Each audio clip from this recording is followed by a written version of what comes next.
pagi, Shalom Aleichem, Bapak Ibu Saudara-saudara yang kekasih dalam Tuhan. Senang berjumpa kembali melalui renungan Kalimbong Aboba Jemaat Lanraki Biringkanaya, edisi Jumat 20 November 2020. Kita akan membaca dan merenungkan firman Tuhan. Namun sebelumnya itu mari kita berdoa. Terpuji namamu ya Tuhan atas kasih dan berkat-Mu yang luar biasa kami alami di pagi yang indah ini. Kami boleh menikmati hari yang baru, hari karunia Tuhan, menghirup udara segar, dan kami bersyukur dan meyakini bahwa semua itu karena anugerah Tuhan semata-mata. Dan mengawali setiap aktivitas kami pagi ini, kami akan membaca dan merenungkan sabda kebenaran Tuhan. Kau kiranya membuka akal pikiran kami sehingga kami boleh memahami firman-Mu, memaknainya dan melakukannya dalam kehidupan kami setiap saat. Bapa di sorga, bersabdalah, kami siap mendengarkan firman-Mu. Di dalam nama Tuhan Yesus kami berdoa. Amin.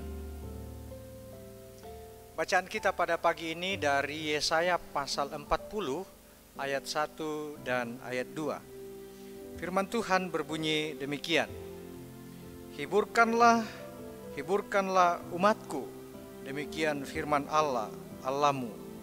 Tenangkanlah hati Yerusalem dan serukanlah kepadanya, bahwa perhambaannya sudah berakhir, bahwa kesalahannya telah diampuni, sebab ia telah menerima hukuman dari tangan Tuhan 2 kali lipat karena segala dosanya. Demikian firman Tuhan, terpujilah nama Tuhan. Amin. Tema kita pagi ini Bapak Ibu Saudara-saudara adalah hiburkanlah dan tenangkanlah. Nah, perikop ini diawali dengan kata hiburkanlah. Ini adalah seruan bagi umat Israel yang berisi berita kelepasan bagi umat Yehuda yang sedang ditawan di Babel karena dosa mereka. Di tengah keterpurukan umat, kabar baik dari Tuhan disampaikan. Apa kabar baik itu? Hiburkanlah, tenangkanlah hati, serukanlah. Sebab penderitaan umatnya akan berakhir oleh karena kasihnya dengan pengampunan dosa. Nah, maka umat Israel disuruh untuk mempersiapkan diri menanti keselamatan dari Tuhan. Ini bukan berita hoax. Ini adalah kebenaran yang datang dari Tuhan. Seberapa berat pun penderitaan yang mereka rasakan, itu tidak sebanding dengan kasih Tuhan yang dalam kepada umatnya. Nah, Bapak Ibu Saudara-saudara, umat Israel bisa saja berputus asa dalam penderitaannya, namun hal itu bukanlah alasan untuk tidak mempercayai kabar baik dari Tuhan, sebab tidak ada yang mustahil bagi Tuhan.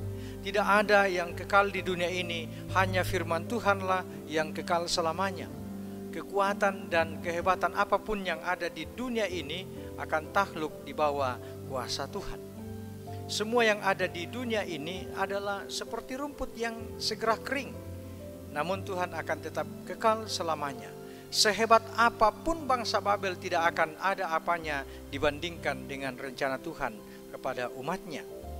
Mungkin dari kita ada pergumulan yang beragam bentuknya, dan masing-masing dari kita berharap pergumulan itu dengan segera akan menemukan solusinya.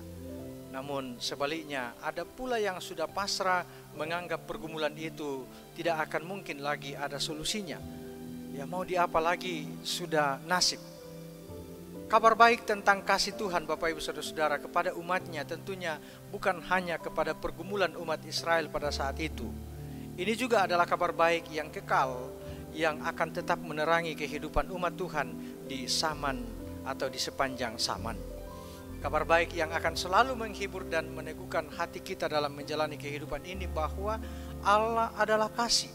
Kasih yang tidak hanya sebatas kata-kata, tetapi kasih Tuhan itu nyata dan telah dinyatakannya. Nah, Bapak Ibu Saudara-saudara, Dia adalah Tuhan yang menyatakan kasih-Nya dengan terus dan turut merasakan penderitaan kita, yaitu Yesus Kristus Tuhan dan Juru Selamat kita. Kasih setia Tuhan inilah yang menjadi penghiburan dan peneguhan dan bahkan juga meneguhkan hati kita dalam menjalani kehidupan kita. sambutlah kasih Tuhan Yesus dengan sukacita, pengharapan, dan iman. Amin. Mari Bapak Ibu Saudara-saudara kita bersatu hati di dalam doa, kita berdoa. Terpujilah Engkau ya Tuhan, yang sungguh selalu menyatakan kasih, pengharapan, dan iman kepada kami dalam setiap langkah hidup kami, baik ketika kami menjalani atau menghadapi pergumulan kami, maupun ketika kami sungguh-sungguh diperhadapkan kepada suatu peristiwa yang terkadang membuat kami semakin terpuruk.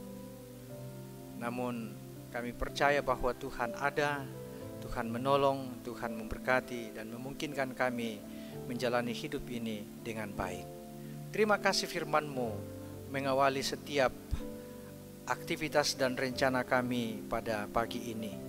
Berkatilah kami ya Tuhan, berkati keluarga kami, berkati jemaat-Mu, berkati pekerjaan-pekerjaan kami, berkati kekasih-kekasih kami dalam menjalani hidup, dalam menikmati kasih dan berkat Tuhan, menikmati pertambahan usia, menikmati setiap hal yang Tuhan nyatakan.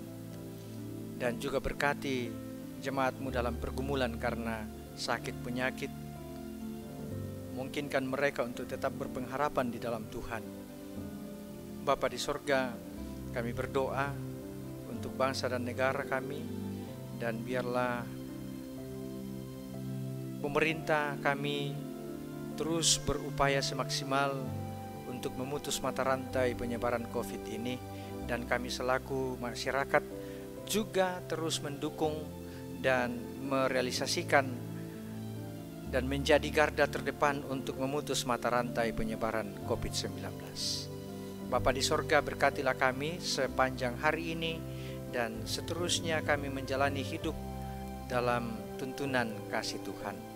Inilah doa kami ya Tuhan, ini permohonan kami bawa di dalam nama Tuhan Yesus Kristus, itulah Tuhan dan Juru Selamat kami yang hidup. Haleluya, amin. Bapak Ibu Saudara-saudara yang kekasih di dalam Tuhan, demikianlah renungan kita pada pagi ini. Kita bersyukur bahwa ada kesempatan yang Tuhan berikan kepada kita untuk menikmati kasih dan berkat Tuhan melalui firman-Nya. Tetap semangat dan salam sehat buat kita sekalian. Tuhan memberkati kita.